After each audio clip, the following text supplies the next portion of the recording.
নমস্কার বন্ধুরা, কেমন আছো সবাই? আশা করছি সকলেই ভালো আছো। তো দেখো, আমরা সকলে মিলে চলে গিয়েছিলাম আমার বোনের বাড়ি। আর আমার বোনের বাড়ি যেখানে, সেটা একটা পবিত্র স্থান, পবিত্র শিবের স্থান, সারেশ্বরের মন্দির। তার পাশে আমার বোনের বিয়ে হয়েছে। তো কাল ছিল আমার বোনের ছেলের অন্নপ্রাশন, তো সেখানে সবাই মিলে গিয়েছিলাম। আর ওখানে যাব আর বাবার দর্শন করতে যাব না, সেটা তো কখনো হতে পারে না। এইসব জায়গায় বাড়ি করা মানে তাদের একটা খুব একটা, তাদের আমার মনে হয় তারা খুব লাকি, বা তারা একটা খুব ভালো জায়গায় স্থানেতে বাস করে। তো দেখো, এই বাবার মন্দিরে, বাবার মন্দির প্রতিষ্ঠার সময় আমি আসতে পারিনি।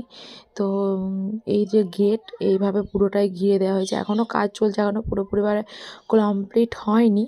তো ওনারা বলছেন যে গাজন পর্যন্ত লেগে যাবে কমপ্লিট করতে। তো যাই হোক, দেখো কত সুন্দর গেট করে দিয়েছে। এটা হচ্ছে রাসেশ্বরের মন্দির, যেখানে এতদিন ধরে বাবাকে সবাই পুজো করে এসছে।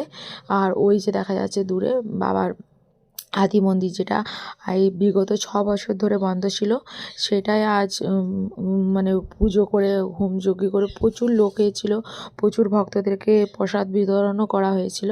সেই সময় আমি বাড়ির কাজ থাকার কারণে, কিছু সাময়িক কারণে আসতে পারিনি। আর এই হচ্ছে রাসেশ্বরের মন্দির। এই বাবার মন্দিরে এতদিন পুজো সবাই দিয়েছে। আর ওই মন্দির খোলার পর আবার ওখানেতেও পুজো হচ্ছে, দু জায়গাতেই পুজো হয়। তোমরা একবার এলে প্লিজ এই মন্দির অন্তত ঘুরে যেও।